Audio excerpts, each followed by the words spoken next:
Bro, this year has started off crazy already. It was like the first week we got presidents getting kidnapped, governments being overthrown, Feather and Fin closed down. Are we on air now? Right? Yeah, we on air. Oh, shit. Yo, did you see the ICE agent shot and killed that woman? She's an ODU alumni. That was wild. I saw that. You see that? Yeah. R.I.P. her. She was trying to drive away. I didn't really see this. It's a whole video of it, bro. Yeah, I didn't see the specifics, but I saw the headline come across. Yeah. Oh, I'm sorry. You good? Okay, cool. Test one, two. Yeah, there's a whole video of it. She was blocking them off. Right. But they started approaching her car, and then she tried to drive off. And the cop was in front of her car at first, so he was like, she was trying to hit him, but I don't think she was because her wheels were turned this way. She was trying to, like, just leave. Yeah. He was, like, kind of in front of her car on the edge at first. He shot her one time, and then he went to the side of her car. She's pulling off, and it's from the side, shot her, like, 2 or 3 more times. I'm like, bro, this is crazy. Yeah. It's a wild world out there right now. It's a wild world, man. Kyrie 3600 going viral for the... he came by the store today. To Selden? Yeah. He's I guess he was at Feather and Fin, like the news. You see that video he put up? Yeah. The news was there, so he was speaking. I honestly still can't. I still don't know if he was telling the truth or not about being a supervisor there. No, he didn't say that. He said that. He didn't say he was a supervisor. He didn't say that? They said he was the supervisor. So that was the joke. That was the joke. They said he was the supervisor. He wasn't a supervisor. He doesn't work there, obviously. Yeah. He has a song coming out now. I think he's shooting a music video on Monday, like about chicken. I think it's called Feather and Fin. And so then he was like, huh? I talked to the chicken or something with the chicken or something. I just saw that earlier. There's a lot of chicken going on. Yeah. Legendary spot. But yeah, how you doing, man? I'm well. Kello said we need to have you on the show, so I tapped in. I was like, bro, solid. You have a storefront. You have a fashion brand. Right. And Joe's Tortured Soul. Right. First of all, why is your soul so tortured? Oh, man, it's not as tortured as it once was, but, it sounds good. But, yeah, Joe's Tortured Soul was a started off as a poetry book. Okay. So, like, I wrote a book. I was locked up. This is the first time I was locked up. And it was like, I really couldn't rap, like that, right? But I was always creative and always, like, sonically in tune, you know what I'm saying? I play instruments and stuff like that. So my father, I kept calling home. My father was like, yo, you got to figure out a way to get through this time. This was early on. So I was like, he was like, do you draw in it? And at this point in time, where I was at right now, at that time, they only had pens. You know what I mean? Although I can draw with a pen. Versus what? Pencils or something? Yeah, versus going to prison, you can get a pencil and a paper. Okay. But in the city jail, you got pens. You know what I mean? So I was like, you know what? Let me just start writing. I just wrote how I felt, and it just kept it throughout the years. And it just became this big thing, and like a big folder that I kept with me throughout the years of just writings, you know what I mean, of how I was feeling at the time. What were these initial poems about? Were they about your life, or was it just this abstract poetry? Nah, it would be like, it's crazy to say that, right? It was like my life, right? In a prose form. In a what form? Prose, like in... That's a certain type of like poem structure. Right, exactly. Thing. Like in, yeah. Like onomatopoeia, no, not something right. else. It's haiku or some shit like that. But it's like the only poem I can remember right now. Prose mean like the way you, in lyrical form, man. Okay. You know what I mean? Yeah. Like written off like lyrics. You know what I mean? So, and how are we feeling at that time? Like I just would write how I was feeling. It would be crazy. And it came out pretty good. I don't have the ability to do it anymore because I've tried. But the poetry? That was going on right then. Because, you know what? It's so crazy because this was in 2009, right, when I started doing that. And Drake was just coming out. And when Drake came out in 2009, 2010, he was the first person that was, like, going deep in how he was feeling. You know what I'm saying? So I could listen to the radio. So I'm like, damn, I should just tell how I'm feeling. And you know what I'm saying? So you got inspired by Drake to start writing poems in jail. But that was deep, like deep stuff, like how you really feeling. You know, I'm not saying that Drake says that. No, Drake does do. But it made you think about like, how do I really feel? He goes into like a deeper level of like his emotional like expression, like that's his whatever he's downfall feeling. too. But well, why do you think that's his downfall? Because those type of like, I don't know if I want to even say it up here, but like, you can say whatever you want. His sensitivity, him being sensitive to things that really maybe not even be directed at him, causes him to react in the way that he does. You know what I'm saying? And when he reacts, it's like really aggravating to me. But you know what I mean? It's like, you know what I'm saying? I don't even know Drake like to even think that. But like outside of music, you be like, do you still listen to him to this day? Begrudgingly. I'm be honest, Drake like my favorite artist right now. I'm saying I don't want to, but sometimes I do. You know what I'm saying? So you're in jail. You hear Drake. You get inspired, start writing his poetry. Yeah. Well, I mean, it's a little more to it, but yeah. Mm-hmm. What's more to it? To start writing that style, like going like how you really feel. Yeah, deep and shit. So your dad's like giving you. He's like, do you do anything? He's like, you draw, you paint. Because I'm calling him all day. Yeah. You got to do something. He's like, bro, you ain't gonna be able to keep calling me all day. Yeah, I mean, I've seen documentaries and different coverage of people that were in jail, and like this one that was guys like he was in the hole for like a couple of years, and it's like his like books got him through, because like that will literally like drive you insane. Like if you don't keep your mind stimulated, and for sure, you'll just go crazy in there. It's built, bro. Prison. I should record this on my phone because I want to go back and say this because okay, this is. We got 3 angles recording you right now, too, at the moment. Oh, yeah. Hey, guys. So, look, prison is made to break you. To break you. It's made to make you feel small. It is created to make your family hate you. You know what I'm saying? It's like, it's all these different layers of, like, I don't know if abuse is the right word, of tearing you down, which is okay, because sometimes you need to be tore down, right? But now there's no building back up. There's no rehabilitation. Right. It just all tear down and then send you back out into the world tore down. Like, emotionally and mentally and all this shit. I think they say the people that go to prison, the chance of them returning is like really high. I forgot what what's it called, like recidivism? It's called recidivism. Yeah. And it is because, how can I put it? It ain't that hard. Like, prison ain't really that bad until it's bad. You see what I'm saying? Like, as long as you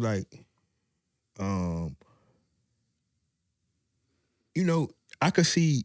I went to prison. I went to prison kind of late in comparison. You know what I'm saying? Like, I was 30 years old when I was in prison. You know what I mean? And I could see how a young person that don't really kind of got the mental wherewithal could get in there and get trapped in that junk. Like, I got trapped in it. You know what I'm saying? I'm still dealing with it. I'm still dealing with probation. Like, I'm still dealing with this shit. You know what I'm saying? Like, some shit that I've been dealing with probation and stuff like that since I've been 20 years old. You know what I'm saying? And I'm 45 years old. That's a long fucking time. So this was the first time you went to prison. This was the birth of your brand, Joe's Tortured Soul. Yeah. Started out with these poems. Yeah. I do want to get into the brand and the rest of it, but before the show, you mentioned that we don't have to go too far into it, but you got arrested. Second time you went to jail, 4 years. You got arrested for the PPP loans, and like you're literally the first person I've heard of even going to jail for that. But the crazy part is, the little guy went to jail. But now all these corporations got hundreds of millions of dollars off of COVID. Man, you know and what? They're all good. My mom says stuff like that, but you know where I'm at with my life right now, I don't even look at it like that. I shouldn't have did the shit. That's it. I shouldn't have did the shit. Nah, and I paid the cost for it. That's it. I ain't tripping. I don't give a fuck who got what. You know what I mean? I went to jail, and it was real. You know what I'm saying? In the height of the pandemic, you know what? So being locked up in the pandemic was like jail on super steroids. What was different from that first time you went in? There was no fucking real fear of death. Between the like other inmates? Yeah, shit might go down in prison, but it ain't like you goddamn fighting. You might die at any time. When the fucking COVID came, nobody know nothing. You felt like you could die at any time. From the virus. Right. So now you're going through this motherfucking shit and you thinking like, damn, beforehand, I just did 7 years. And I'm like, I ain't never thought I was gonna die. Then as soon as I get here, I gotta think I'm gonna die every day. I gotta keep smelling my fucking hot sauce to make sure I can taste and smell. Like, I don't wanna get that shit. Bro, the hysteria in those first few months of COVID was crazy. That's why I'm not mad at, I ain't super mad at, I shouldn't have had the money. The money was it was a real situation going on. You see what I'm saying? Now, I'm saying that now, like, it was a real situation going on. This wasn't like they would just put some money out there. It was meant for somebody to help somebody that wasn't me. And like, they had a business with employees. Yeah, like, I did that shit, man. You know what I mean? Yeah. That shit just really, well, I can't say it fucked my life up. It gave me a different viewpoint of like how I view life around the board. How did your viewpoint change? I knew that the threat of death was real. I never felt like I've ever felt like I was going to die. I've been moving around. I've been in the streets since I was 12 years old. Very rarely have I ever felt like I could possibly die. You know what I'm saying? But in prison, when I went in there with you seeing all these people with COVID and they moving them out and they scared to come in there with y'all and you really feeling like, damn, this shit is hard. And then, so it's like we was talking about the whole, right? Being locked up in COVID, you was on lockdown. Like I didn't have a visit. Yeah. It's like you was in, that guy was in the hole. It's like you in a hole. Were they actually like, did it seem like they actually cared about you guys' well-being and were trying to like keep you like healthy? Fuck no. in the most extreme no. It ain't even like, yes, kind of. No. It didn't. Fuck no. I wonder if prisons and jails got money for that, because you know hospitals, there's like a whole, I don't know if it's a conspiracy or whatever you want to call it. Like if there was a saying going around, every patient that died from COVID, the hospital got like a certain amount of money. So like they were just classifying everybody as COVID deaths. I wonder if there was like something like that in prisons. I never heard. I never heard what you're talking about, and I never heard about that in prison. It was a lot of bullshit going on, but I was so focused on getting home. Like, I just gotta make it home. You know what I'm saying? Like, so you just got out in 2024 then, from that bid. 2023. 2023. Was it 2023? Yeah, 2023. November 2023. I've been home 2 years. Yeah. Where so like we said, the brand started on your first bid. You're doing these poems. Yeah. Which also, but now you have like shoes, you have clothes, like we'll get into all that. But I guess I saw a picture on your Instagram. Jay-Z was wearing one of your shirts. Yeah. How did that happen? That's how the brand started, for real. Well, so, you know, Jay, Dame, Biggs. Well, Biggs is my brother. Like that's like one of my best friends. You know what I mean? And me and Biggs was together when I was doing all this stuff. When I was writing all this stuff. He was locked up with you? We was locked up together.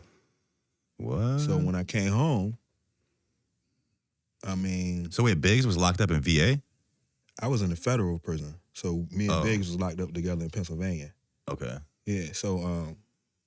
I sent it to your text, bro. It's on his page, my bad. Yeah. When I came home... Scroll down. When I came home, we still stayed in touch, and I was like, yo, I'm putting this shit out. So he's like, yeah, send it to me. Send me some stuff. So Biggs had put me with, these are guys that, like, in their circle, Emery. I don't know if you know Emery is, maybe not. I feel like I've heard Jay talk about him. Yeah, Emery, the one that Jay's talking about. He put me with Emery. Emery does Puma and does footwear and does... It's right there, Karen. Yep. The paper plane hats and stuff like that, right? You know the paper plane hats that Hov wear? With like it's like the paper plane with the lines on it. Well, that's Emery. Yeah, That's called okay. that's Planes. So Emery runs that. So when I sent them the package, I just sent it for him, and I sent the shirt to Emery and Biggs, and maybe a couple more, but I hadn't had no idea that Jay would get that shirt. You know what I mean? And Jay wore that shirt. This is one of the highlights of my actual life. He wore that. I bet that's fire. He wore that shirt in Poland on the Beyonce on the Run tour. So wait, what year was this when he wore that? 18. Okay. So is that your first like piece? That's your first ever like clothing put piece? the book out, and that was after the poems. No, that was merch for the book release. When I put the poetry book out, it was like a zine, and you heard of a store called Pacers?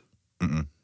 Well, I had a store called Pacers, and when I first came home, and I put it out there, and when Jay got the shirt, I put it out in January. 2018. I put it out in January 18th of 2018. It was Martin Luther King's birthday. Because I got locked up on that day. In 2000, the day that Obama got inaugurated, which was Martin Luther King's birthday, was the day that I got locked up. So when I put the stuff out, I put it out on that day, around Martin Luther King's birthday. So he wore it in July. So he got the shirt in January and then wore it in July. And then wore it again in August, and then wore it again in September. You wore it 3 times? 4 times. You know what I mean? And he wore it again in September at the Made in America Festival. Remember they had the Made in America Festival in Philly? I think so. That was whole festival. And then he wore it again when they signed Kyrie Irving and Leonard Fournette. Same shirt. He fucking loves that shirt. The same shirt. You know what I mean? Who wears a shirt 4 times? I mean, like, I wear shirts 4 times. But like, does. That's what I'm saying. Like, that's fire. Fire. Did he ever reach out to you? Like, did you guys speak at all? Or did Biggs or anybody tell you I talk to like, Biggs every day about it? Like, Jay tapped in. Like, did he get the book? We didn't really talk about it, but I don't know Hov with him. I don't really know Hov. I know Emery. I know Biggs. You know what I mean? Of course, I'm a Hov fan. Hov is my favorite. You know what I'm saying? So like that was a highlight, and it was crazy because, WAP from Creative Nation. Yes, I think we might have him booked for the podcast. Oh yeah, he's he's very articulate. He could. I mean, he was around for this. He was around for this, but he has a point of view that I think that you would appreciate. Okay. You know what I mean? Maybe not agree with, but appreciate. You know what I mean? So we were in Baxter's, just on a humbug. That's like a bar. I think, it's downtown in Norfolk, right? Yeah, I don't do that so much. So, but sometimes. So we in there. It's in July now. Mine 6 months prior. Later. My phone just started dinging because I had a website. I had put a Shopify up, just going through the process. It ain't selling nothing, but it was just going through the process of you got to put a product up. You had an event, have a website. You selling merch for the event. You know what I mean? I just had this whole thing, and it's not selling. It doesn't sell anything. It sold out that night, but online from there going forward, it doesn't sell anything. This poetry book. The book or the shirt. Okay, yeah. So I was sitting in the club. I'm listening to music. My phone kept going. Boo, boo, boo. Orders coming in. So I'm like, what the fuck is this? Why is it? Because I forgot I had it hooked up. So then I look at my Instagram. You remember? I don't even know if you know. Hov had a fan page called Ain't No Jigger. Mm-mm. Well, they DM'd me and was like, Hov wore your shirt in Poland tonight. We just posted it. I probably did about 30,000. In one night? No, not in one night. What? Overtime off that. In a week. Did he tag you or how did people know it was yours? Oh yeah, Ain't No Jigger tagged me. It just went like that. That was a moment. That was crazy. That's great. That's power. When you can just wear a shirt and kind of change somebody's life. I don't never got to meet him. It's almost cooler if you don't meet him. That's what I'm saying. Because now from that, I'm like, damn, I got a brand now. What else can I do? So then I put out a Bob's Gun Shop t-shirt. That went crazy. I think it's all on his page too. And then I put out a Feather and Fin t-shirt. Wait, so you put a Feather and Fin t-shirt out. How did you feel about it closing then in Norfolk? I mean, I like feathers, man. I thought the design was fun, cool, but like I'm not a big chicken guy. Kyrie 3600 likes chicken. That's not me.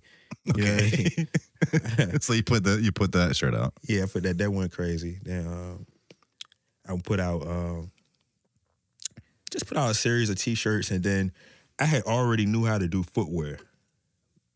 Like my only job I ever had in my life is in retail. I only owned the stores. I mean, like real jobs. Like I used to own Cream. I went to jail. You own Cream? And is that in Norfolk? Yeah. I didn't know you own Cream. Isn't there one in Richmond too, or is that something else? It's in Philly. I didn't own Cream was not Cream. The Cream you know today was not the Cream that I owned, that I had a part of. The Cream that I had a part of was very streetwear focused, some urban. You know what I mean? I think Cream today is more contemporary luxury. Is it a whole different company? No, you sold that. No, we just split up. Me and my partner split up, and I think that's when Pusha got involved. And But what's the store? Is it Cream? The one that they have one here? I think there's one in L.A. and one in Richmond. Is that Cream? Round 2. That's what I'm thinking. Round 2. Oh, that's Sean. Okay. All right, man, that was Luke and Sean. So even the Cream that people know today, that's the original company that you owned, but you just kind of you and your partner split up and they ran with it. Mm-hmm. Did very well. Okay. And it's dope. You know what I'm saying? And I'm all right with it. So this is your experience with footwear. Yeah. So I've been in footwear that was like my real official retail experience. But I've been doing this same shit since I've been about 14. You know what I'm saying? Like I come from it. Like being from Virginia Beach. You from Newport News or you from this? I'm from Bosnia originally, but okay. I grew up here. Being from Virginia Beach is different because you are like exposed to so many different cultures. My next door neighbor was Filipino. Next to me, on the other side is white. On the other across the street is black. You know what I'm saying? But they black, but they from Cali, and they Filipino, but they from San Diego, and you know what I'm saying? So you are like exposed to so many different cultures, and you have to learn how to adapt and respect everybody's culture, even though it's not your own and you might not agree with it. You know what I mean? Like different cultures come with so much different things, and as a child, it's glaring. Like if I go to my neighbor house, it kind of smell like garlic.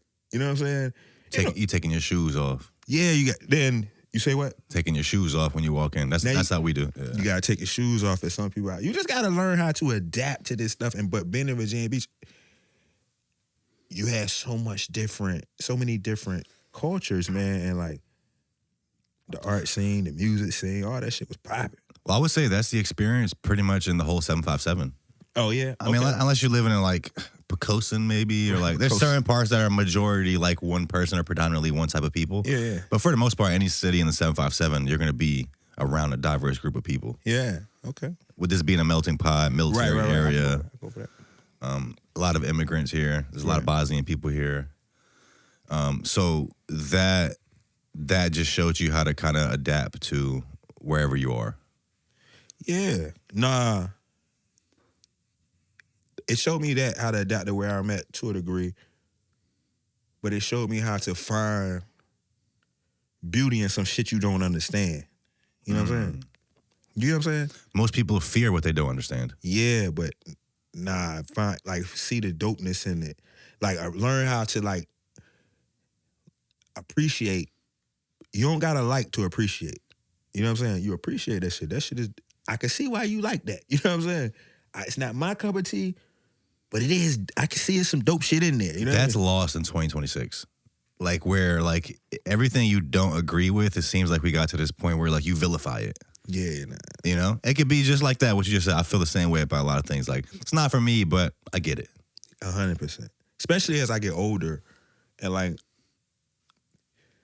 music, fashion,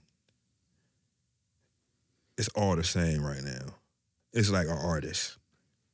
Podcast, media. You're creative. You're just a creative. Whatever medium. It is all you're the in. same, right? Yeah. So, and I'm older. So I see a lot of shit. I mean, I'm older, and by nature, I pay attention to everything that comes across my radar. And sometimes I search things out because like I'm really like, not for any type of professional reason, but like I really like music. You know what I'm saying? I really like, you know what I'm saying? Like I like the scene. I like to see the scene grow. I like, that shit is like, you know what I mean? Dope to me. When I went to prison the first time, that shit was non-existent. The scene out here? Fuck no. You know how whack it would be? It was corny. Like, not corny, but like almost corny to rap. Unless, you know, Pusha T and all them, you know what I mean, clips and, you know, Pharrell of you and all, that's something different. But I'm saying, like, if you was the type of person that had to be on the grind and you got to be going to open mics and, yeah, I got... Like you're just supposed to just wake up and be at Pusha T's level? Nah, without going through all those steps? No, I get what you mean. Yeah, but like, it just wasn't there. There was no local scene. Like, it was a very niche-y thing. When I came home in 2014, 15, it was totally different. The first thing that popped off when I came home was Drum. And so when I first came home, you know Drum? I haven't met him, but we have some mutuals. Yeah. Yeah. So when I first came home, I did meet him one time. Shook his hand one time at an event, but I don't know him like that. Yeah. Dope. Great energy. Just a dope soul, you know what I mean? So I had heard that, you know, there was, what was his name? What is it? I know him as David. But that's another artist? Yeah. He ended up being DP. You ever heard of DP? I don't think so. Grim David. That's like my nephew. So I'm paying attention. They were like, yo, he just got signed at 300. This when I was locked up. Like, he did? I heard about 300. You know what I mean? I was like, he got signed? You know how hard it is to get signed from Virginia? It's hard as fuck to get signed from Virginia. Are you talking about Drum got signed? No, or DP got signed. Okay. So DP and Drum were friends. So DP introduced me to Drum, and this was right when Cha-Cha, he had just recorded Cha-Cha. He let me hear it. You know what I'm saying? I'm like, this is dope. I hadn't really heard that sound before, you know what I mean? I like the Cha-Cha, you know what I mean? And I was like, I could see this having legs. Next thing I know, that motherfucker took off. Beyonce you know the whole, I'm sure you know the whole backstory behind Cha-Cha. No, I know the backstory behind how Drake Hotline. took it. No, I know the story behind Hotline Bling. Yeah, that's what I meant. Yeah. That's actually very legendary. Crazy story. Sucks for the guys involved, Drum and Gabe, and they got the short end of the stick on that. But it's a great story. I don't know. It's a great story. They got the short end of the stick, but sometimes when the people weigh the money in your face, take it. Because what the rumor, I never even asked Drum about this or Gabe, but this is a legendary story in the area. The rumor was that Drake asked to get on the record, and they said no. Crazy, I didn't hear that part. But I don't know that to be true. But if that is true, if that's true, I'm still riding. They dropped the ball. I'm still riding with Gabe and Gabe. I'm still riding with shout out Gabe. Gabe. If it is true, fuck them. It's still fuck them. Yeah, I don't know. I don't even want to go into the whole story, but the story that we know is that Drake posted the remix to Cha-Cha on like SoundCloud or some shit. Then he ended up making it into Hotline Bling. He posted on OVO Radio. Didn't give Drum and them any credit. Gabe produced that beat. And then from what I hear, I mean, I've talked to people that were there, is that Drum approached Drake at Coachella at a party somewhere. At Coachella. At Coachella. And then like Drake's team jumped Drum. Yeah. That's what happened. But if he tried to get on the song first and they said no for whatever reason, which I don't see why they would say no, I'll say they dropped the ball on that. I mean, that was what I never asked them, but I don't know, man. You know, I don't know. But you know, I do know that Gabe and Drum are two of the best guys. These are good dudes. I've never met Drum, like don't know him like that, but I know Gabe pretty well. We've done a couple pods, we've done a bunch of things. He's actually, I was talking to him earlier. He's gonna be hosting the open mic at the event I was telling you about. Yeah, he's supposed to. Gabe's a great guy. Yeah, always down to help. Yeah. So it's Virginia or anything. It's Virginia and everything, but I still love Drake. I can't lie. Like I do feel weird sometimes about being a Drake fan in Virginia because it's like there is all Drake fan per se.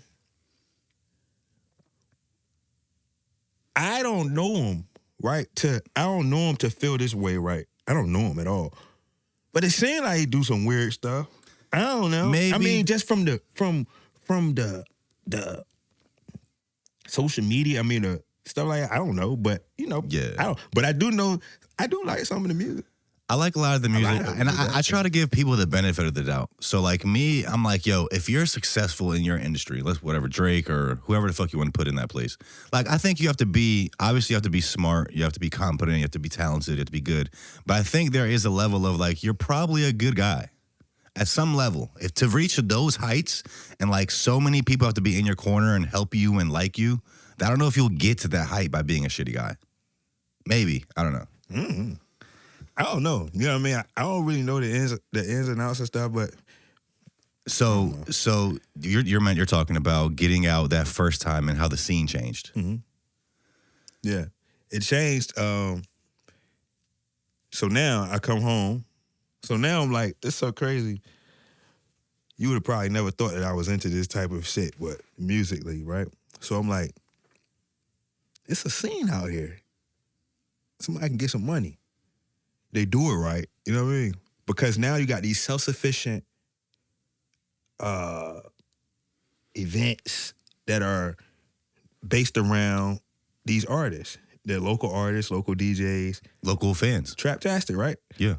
They've been around for over 10 years. So Traptastic, all that started around the drum shit, all that. I mean, it all birthed out of the same. I don't know who was first and what's what, but I think it all started around, and that's when I'm coming home and seeing what's going on.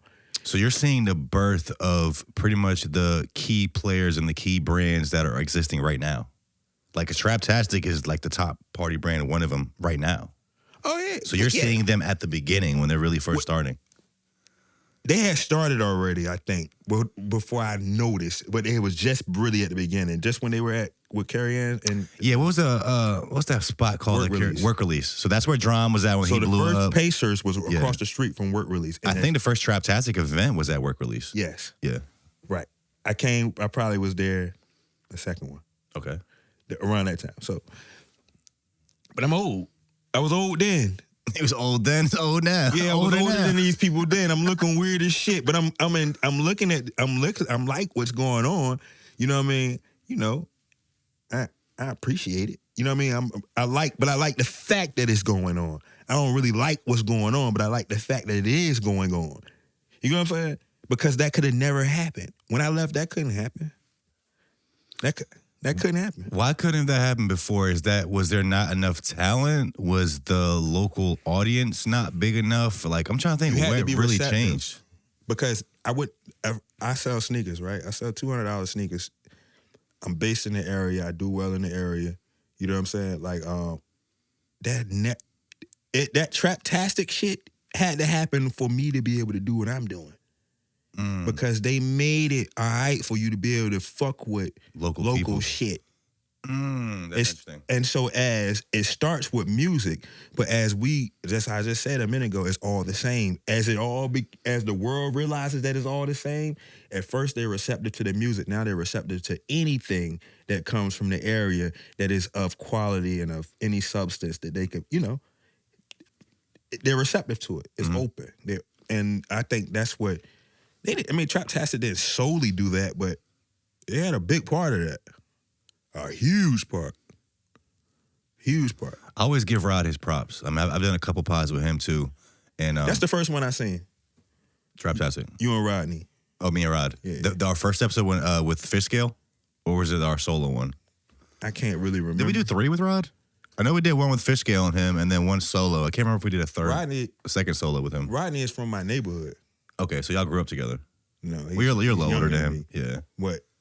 he's directly from my neighborhood, and I hold him dear for that. He's a good guy. He's a good guy. Yeah. Like for me, like I build relationships with all of relationships I have now. I just turned 30, so in like these past like 5 years of my life, it's all relationships I build around like my passion around the creative scene. Right. And I always respect people that, because like we're not best friends. I do a podcast with somebody. It doesn't mean we're best friends. We're not gonna hang out all the time. Yeah. But like, there's like a respect level there. Like, I see you doing your thing. I'm doing my thing. Like I know what's going on, and like there's like it's like you can build a relationship around that. For sure. Rod's a good guy.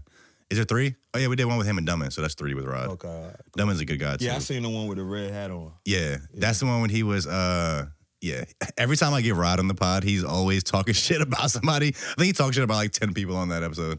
I got some flack from that. Oh yeah, good guy though. Oh, I saw him on New Year's. I hope you don't get no flack from Drake. I don't from from you talking about Drake, bro. I'm gonna blow up one day, and I'm gonna squash the beef between Drake and Drum and Gabe, and they're gonna do the Hotline Bling part 2. Drake, man, that's crazy, man. No. That'd be crazy if we did that. No, but I definitely agree with that. Like, it takes certain things to make the local population receptive of that, and I always say that that's why things didn't work before, is because just the general public in this area, like they never thought that our local artists had any chance. Like 10, 20 years ago, like you had no chance. So they wouldn't even give you a chance to like see if you're dope. Now you fast forward to today, everybody's blowing up online for various things across the world. So now in the back of anybody's mind, it's like, yo, this person like has a chance to blow up. Mm-hmm. So now it's like possible. So now that makes them open to support you more. 100%. And it's crazy. You kind of round about it, kind of what I'm saying. The energy, the feeling. When you were a kid, who was local? I don't fucking know. I mean, Shaggy from Z104. All right. I did a podcast with him too, and he had me on Z104. I was on crazy moment. Me and Shag we went to high school together. That's fire. Yeah. What high school? I went to Princess Anne for 1 year with him. I went to Green Run. So I'm from Pekin. What was Shaggy like in high school? Was he like a pothead? He was like a Shaggy played basketball. Yeah? Yeah. Shaggy played basketball. Like, you see how Pharrell doing his hair like that? After high school, like when Shaggy started first doing it, I used to remember Shaggy used to just do that a lot. He gave me this Shagfest board signed by Pharrell too. Oh yeah? It's like only 2 in existence. See, for where we're from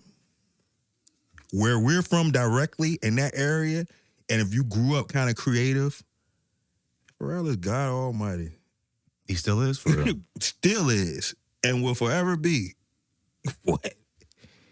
And I'm I ain't scared to say I'm not cock riding nothing. It just is what it is. Bro, you gotta be able to tell people they're dope. I don't know where this dick riding shit came from.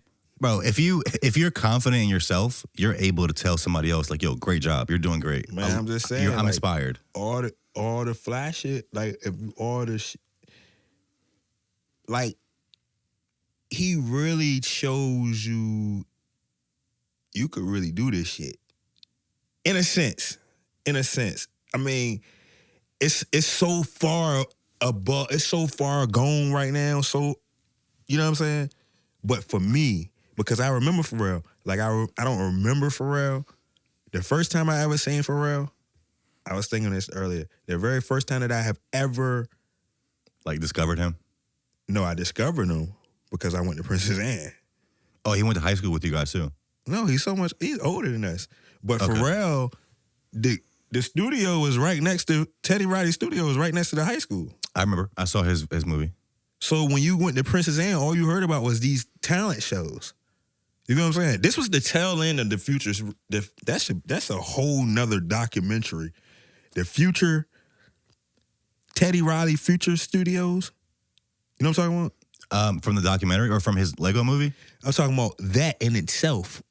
Just the studio. Just the studio in itself. If they could do a documentary on just the studio itself and the impact that it has had on the whole,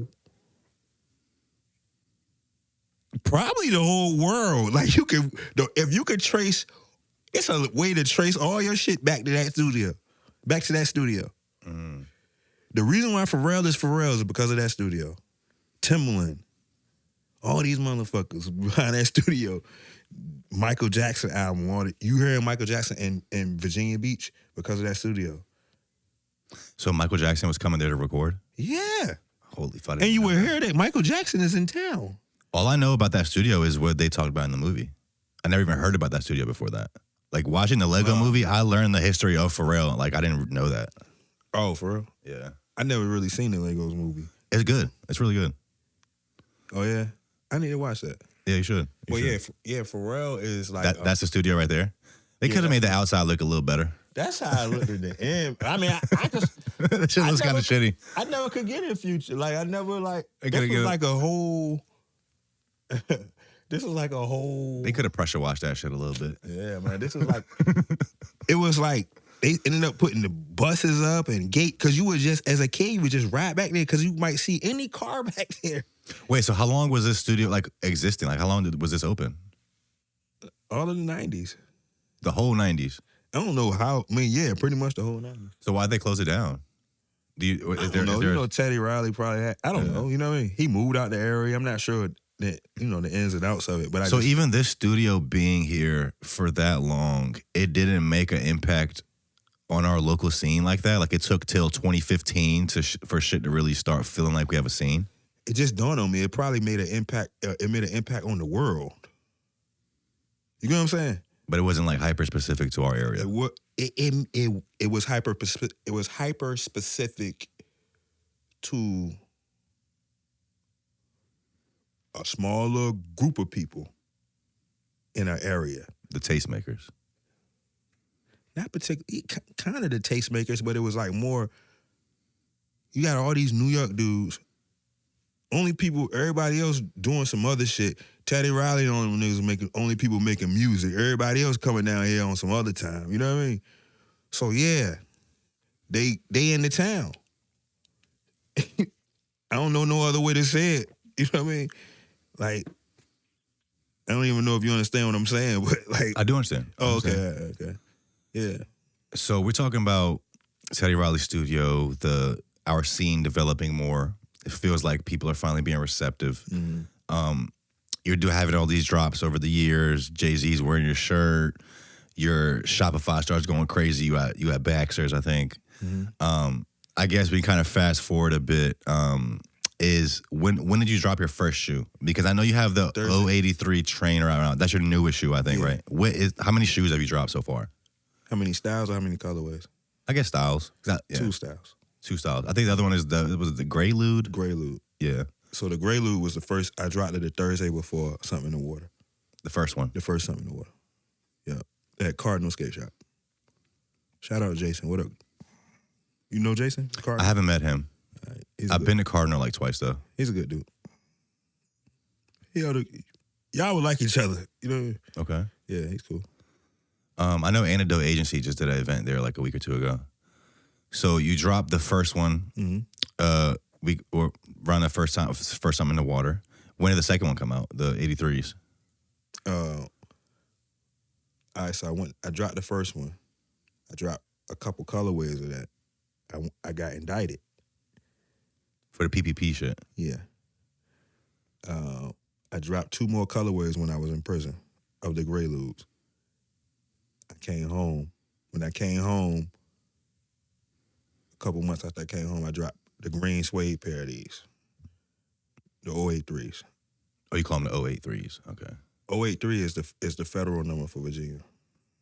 What does that mean, the federal number? If you went to the feds. Oh, you have like your own number and you got it. Your first, everybody from Virginia got an 083 number. Not now. It's like it changed. It changed because they ran out of numbers. They ran out of numbers. Yeah, so well, it's like 757. They ran out of numbers. Like if you get a new phone number right now, I don't think you can get a 757. I got a 948 number. Yeah, that's the new area code for us. Yeah, that's kind of lame. So I need that 757. I'm never changing my number. In order for new things to grow, old things got to die. Sucks when they die though. Sometimes. You miss it sometimes. What is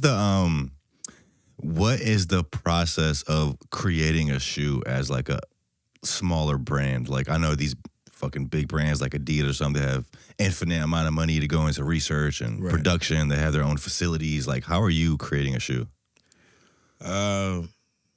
You're getting it, like, you're outsourcing it, like it's getting made somewhere overseas, or like it get made overseas, which is a headache in itself. You know what I mean? Like, you really need to.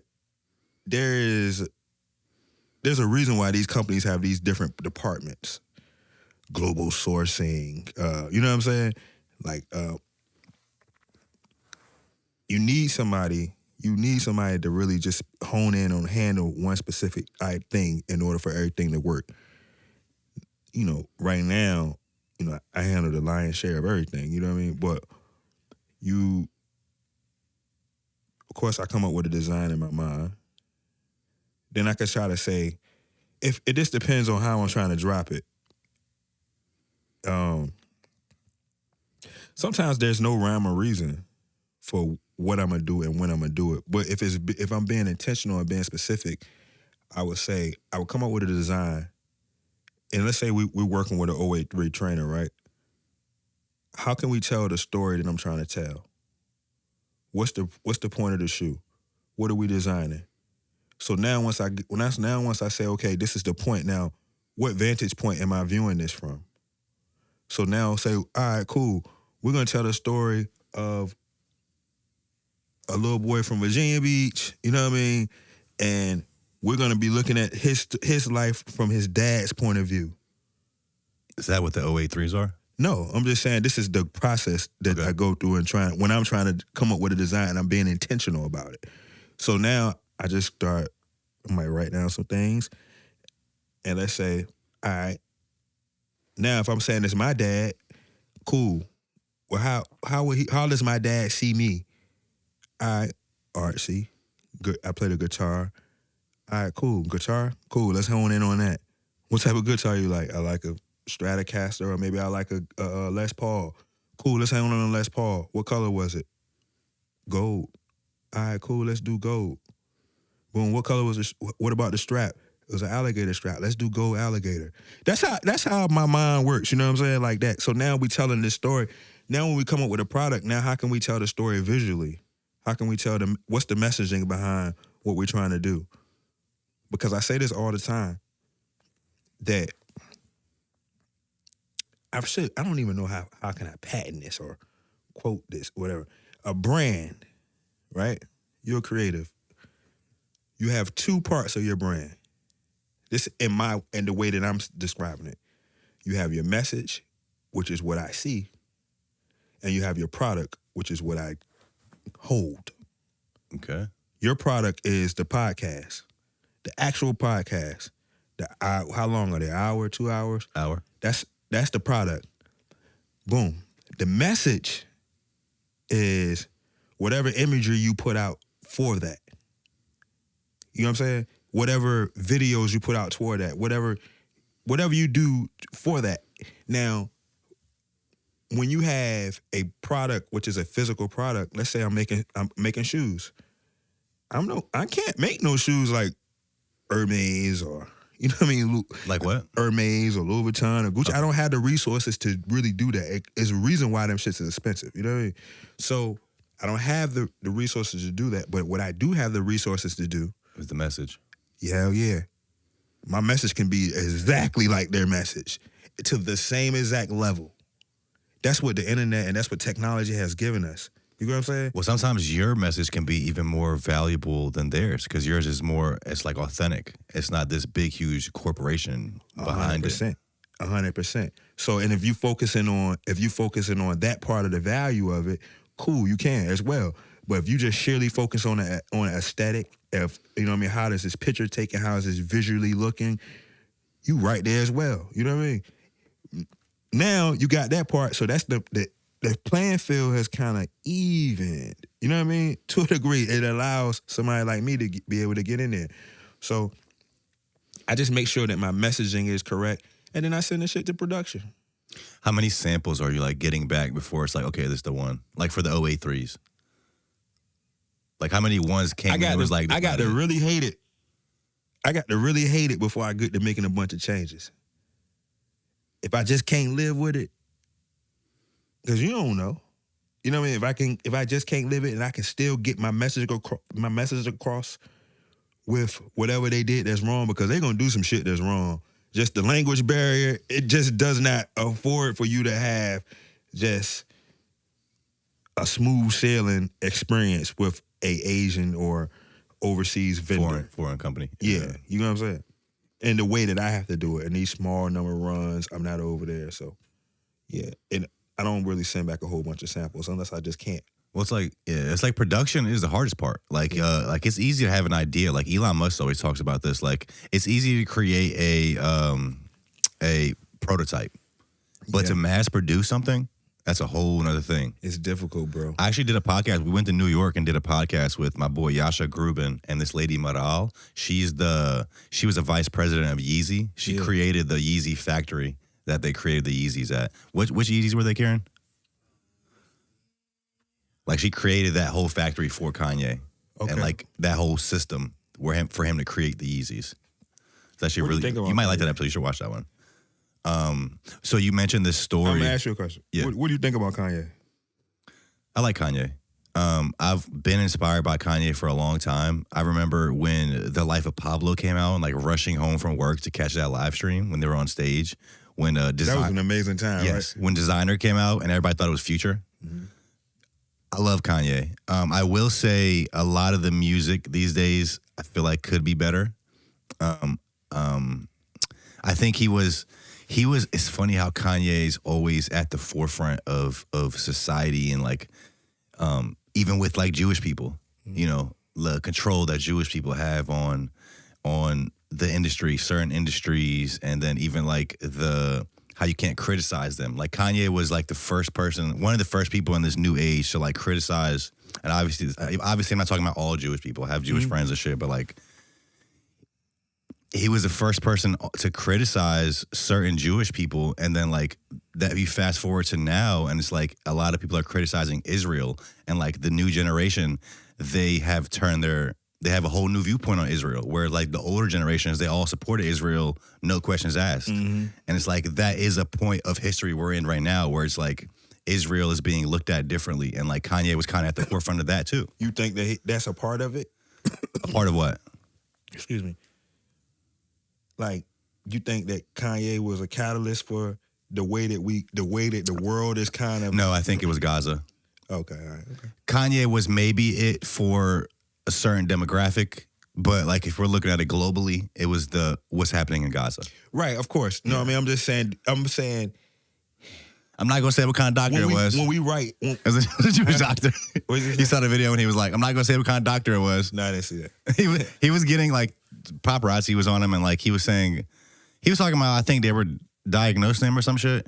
And like this is when everybody was telling him to stop talking about Jewish people, and he was like, "I'm not gonna say what kind of doctor it was," and then he was like, "It was a Jewish doctor," or some shit like that. Listen, I think that when we rewrite history, it'll be a very, very, very, very, very, very minute part, but I think it'll be a part of that. It just seems like it was part of it. It was in line. Yeah, it was in line. I can't explain how. You know what I mean? There's this video right here. Turn up a little bit. Let me hear this.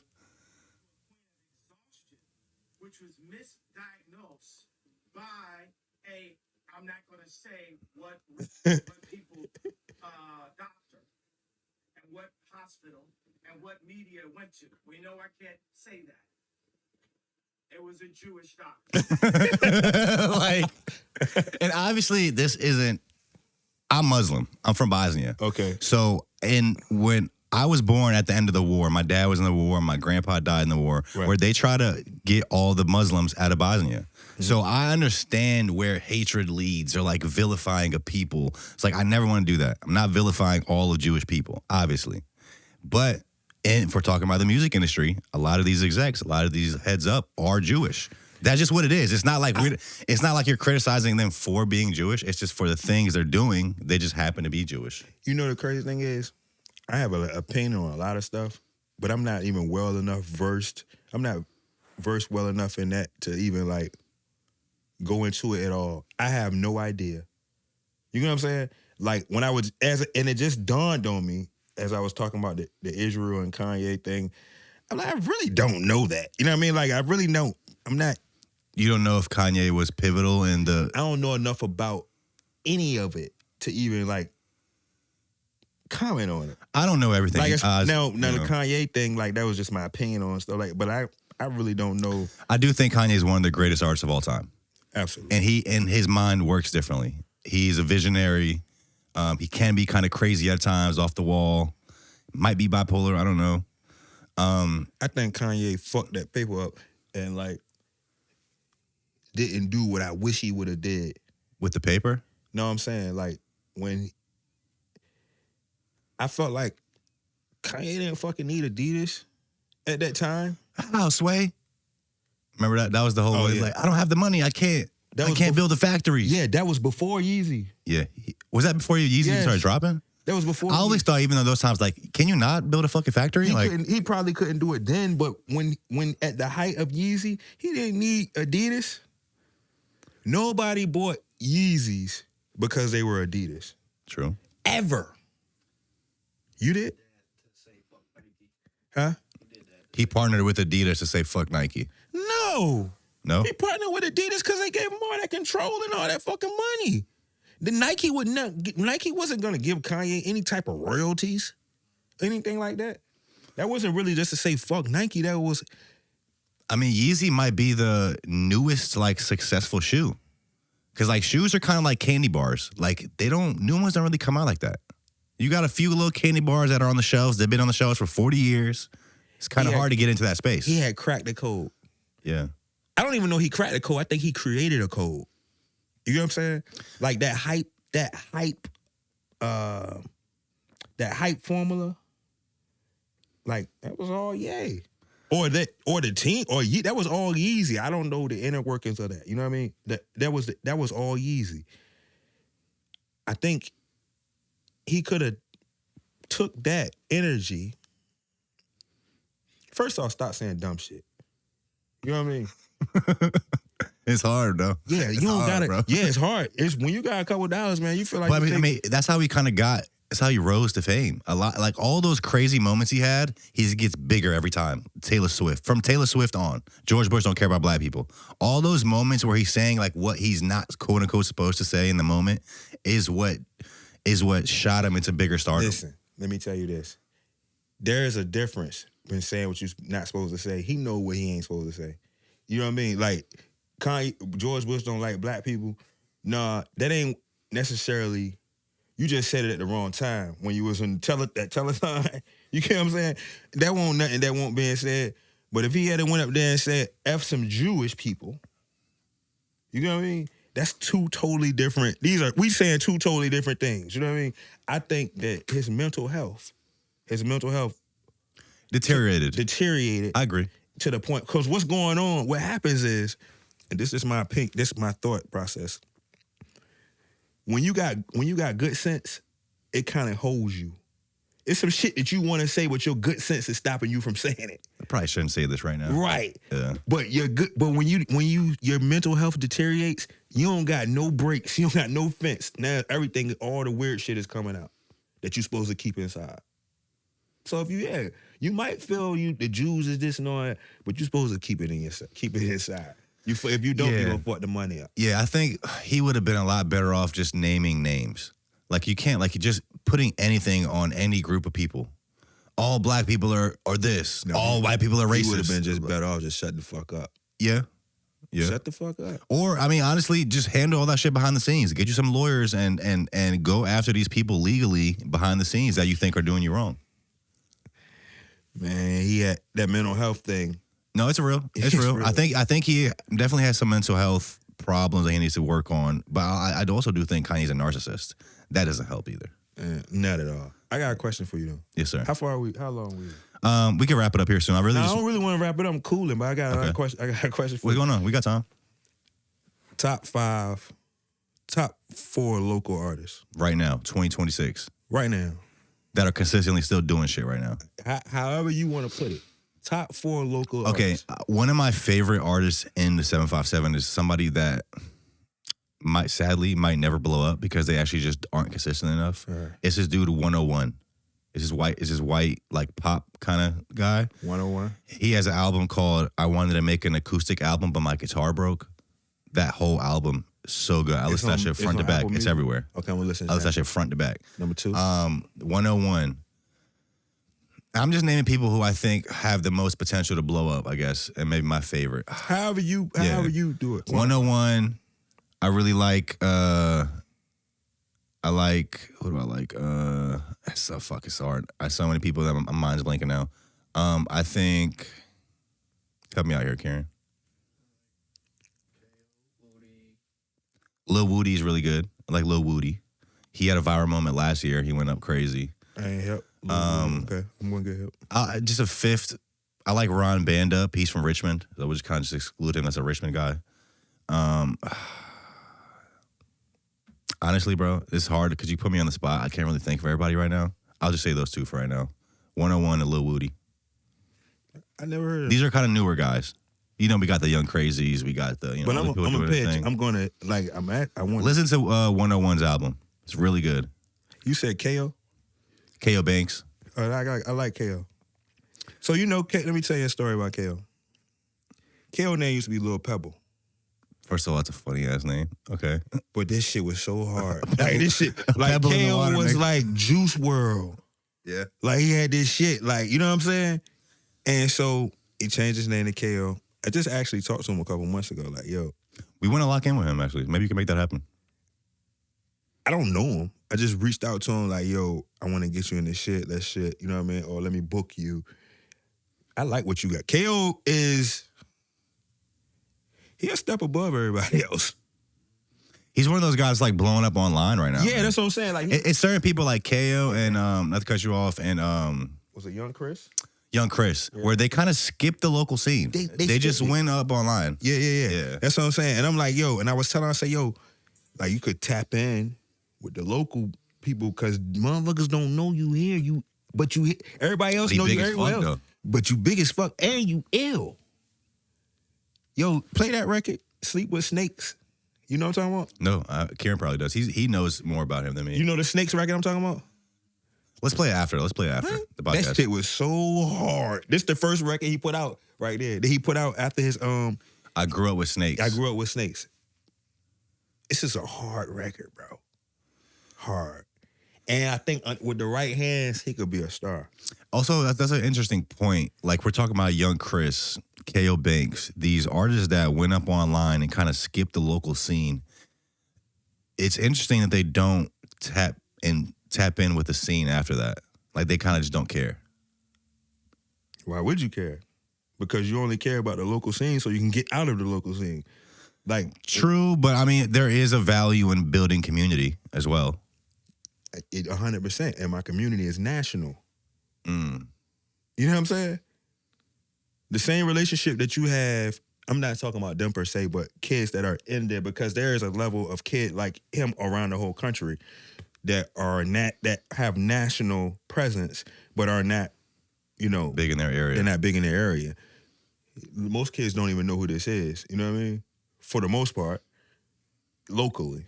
But he has the same relationship with somebody nationally that a local person would have with somebody locally. So his world is just bigger. Mm. You know what I mean? Yeah, that's interesting. We definitely want to tap in with K.O. Banks and Young Chris. You know who you needed to check out too? Who? Drama Boy. Drama Boy? You hip, Karen? Drama Boy is hard. Where's he from? Virginia Beach. Okay. And he made me say, hey, I might get his music thing. I don't know. This shit he's hard. Like Drama Boy. That's him?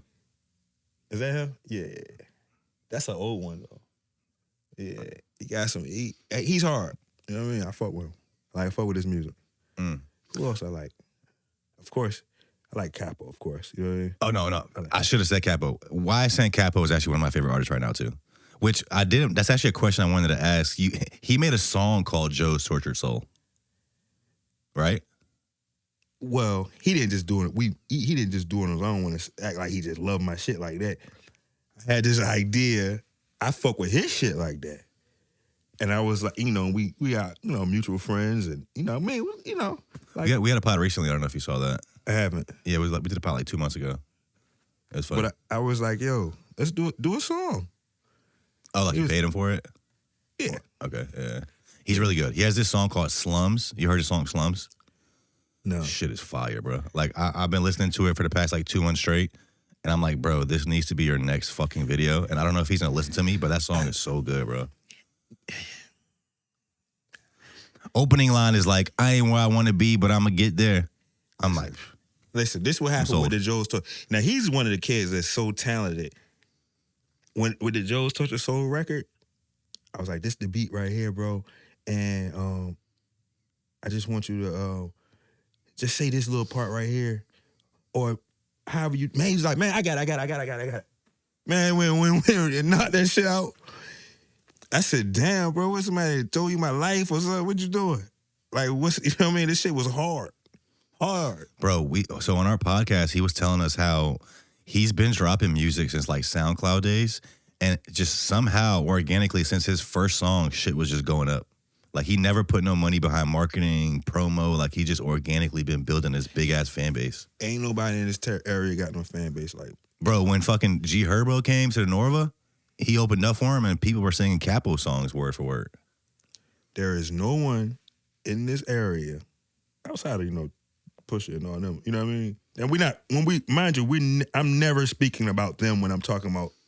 Yeah, they're at a different level. Yeah, I don't want to. I mean, we got that's young Crazy. He's the other guy that people. He's probably the most known out here. People know Crazy. Yeah, I mean, absolutely. But Capo though, he the one. Capo, he gotta just push the gas, buddy. I mean, like push the gas while you can. Nobody really knows this. I mean, we're like an hour in right now, so whoever sees this at this point, if you're still here for now, you kind of get a secret information. But we had this artist, Baby Rion, recently. It was our last episode. It's this like white rapper from Portsmouth. Somebody asked me about her. She gets a lot of hate. No. But she's a really cool person. No, but no, I'm saying somebody, like my man from Georgia asked me about her. From Georgia? What'd he say? Do you know her? Do you know who this is? Did you know who it was? No. Okay. But when I went... She's only been rapping for 2 years. I went and looked into her. Now, it's like how the algorithm works. Now she just come across my shit all the time. She has a song that I think she's rolling out right now. It's called, like, Get the Fuck Out of P-Town. That might be the best song I've heard from her yet, honestly. But she's a cool person. She's only been rapping for 2 years. She has a song coming out, I think actually tomorrow, January 8th, maybe at midnight, with Scar Lip. You know Scar Lip from New York? I saw them shooting that video. Bro, what was really fire to me about it, what was fire to me about it is Scar Lip did not charge her for that. She actually just believed in the record so much. She did the feature for free, did the video for free, had her on stage performing it with her for free. And like Scar Lip is a fucking established artist from New York. Like she's been popping. Mm-hmm. And I thought that was really fire.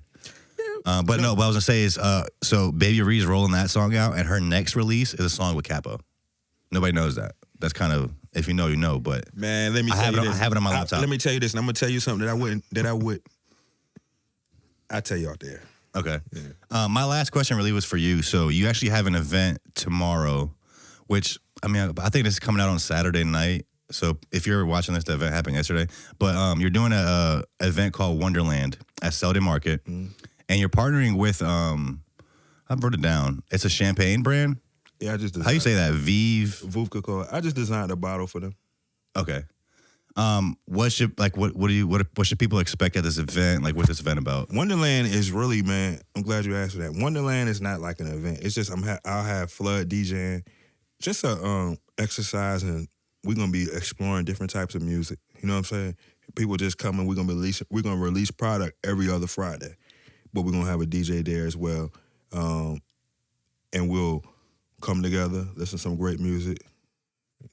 You know, it's a bar in there, have a couple drinks. Oh, they got a bar soda? Yeah. Oh, shit. And then we'll all mob out and go to some Howdy Happy Hour and keep it partying. We'll do it every other Friday.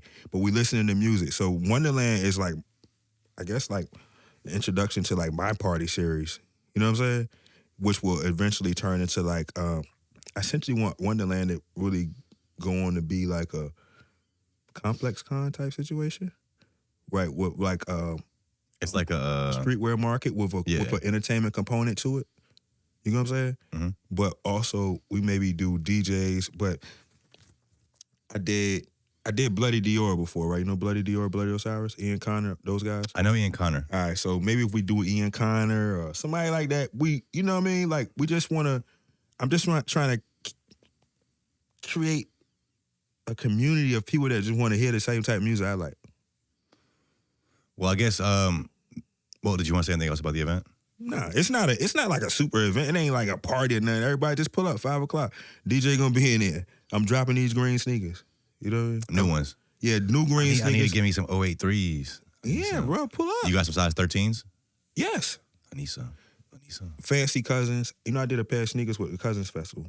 I didn't. We restocking them. I got a pair of black ones that. How did that happen? With the Cousins Festival? Like, how'd you link up with them? All family. Like, I'm from that group of guys, like in that area, like in that era. Family and like I'm not a Star Trek guy. Like, that was Star Trek. People don't mention Star Trek with the movements. Why is that? I know we just got off topic, but they don't mention Star Trek with Rockefeller, with Murder Inc., with Death Row. But Star Trek really the only one still around. But are they still called Star Trek? Maybe not, but there's still core, the same core is still there, and they still run shit. That's interesting too. Maybe these other, like Death Row, maybe these other ones, they spent more time promoting the name of the brand. Like, I think people from Star Trek, they kind of just like, people know them. They don't know like Star Trek. They never really heard, because I never really heard that name like that. Yeah, growing up. And it's crazy you say that, because it was really like a real niche, like the Star Trek thing was a real thing. It was a real thing, I'm telling you. And it's really the only one, when you really think, well, not really only one. So you had Rockefeller. When you think of Rockefeller, you think of fashion, you think of Iceberg, you think of Versace shirts, Rolexes, New York caps, you know what I mean? They didn't have like a thing. When they didn't really, it was a style. When you thought of Death Row, you thought of flannel shirts, Chucks, and you know what I mean? You think of Cash Money, you think of Reeboks and Bowls. You know what I'm saying? But Star Trek, you thought of that Bape shit. You know what I'm saying? You think of, when you think of Louis Vuitton. You might not call it Star Trek, but that's what it is. You know what I'm saying? So, like, they still, Virginia shit is still controlling this shit. It's also, I'll cut you off. It's also funny how a lot of the things that go up in Virginia, they feel more universally accepted across the country. Like, it fits everywhere. Like, LA style, LA music, people not really listening to that on the East Coast. You know what I mean? That's a great point. But like, if shit that's hot in Virginia and it really makes it out, it's like more universally accepted. It goes back to what we was talking about when we first got here. It's just such a melting pot. And that comes out creatively. You know what I'm saying? I love being from Virginia. Me too. I'm from Bosnia, but I claim this place. Like it's dope to me. Like I'm saying, like, fucking country started here, bro. I ain't from New York. I ain't from Atlanta. I ain't from Cali. I'm from Virginia. And the crazy thing is, I'm gonna make it happen here. This shit about to be crazy. I'm gonna really make it happen here. You know what I'm saying? I was forced to stay here, and now I'm gonna make it happen here. Come on, Joe. Thank you very much, my man. Is there anything else you want to touch on? Anything else you want to leave the people with? Wonderland tomorrow at 5 p.m. Follow Joe's Tortured Soul. If you guys missed that one, because if you're watching this on Saturday, it was yesterday. Every other weekend, every other Friday. The next one we're gonna be doing. I don't even want to say it up here. It will be a different DJ every time. I gotta see what. I'll just say this: if that's what Tyron want to do, you know, if that's what Tyzilla want to do, then so be it. Oh, Tyzilla's part of it? I didn't say that. You see our pod together? No. We had him on the pod a couple months ago too. Oh, he yeah? went into the whole like rumors and like it was a great The convo. rumors. Yeah. I mean, he's so much younger than me. Tyzilla is like my nephew. Yeah. Like Ty, his dad is like one of my best friends. You know what I mean? Yeah. And like, so whatever he want to do. He was telling us about the whole everything. Cool guy. I've been following him on Instagram for a while, so it's cool to talk to him. Great kid. Not kid, great guy. You know what I mean? Come on. Thank you, Joe. My man. For sure. Happy New Year, guys. Allah.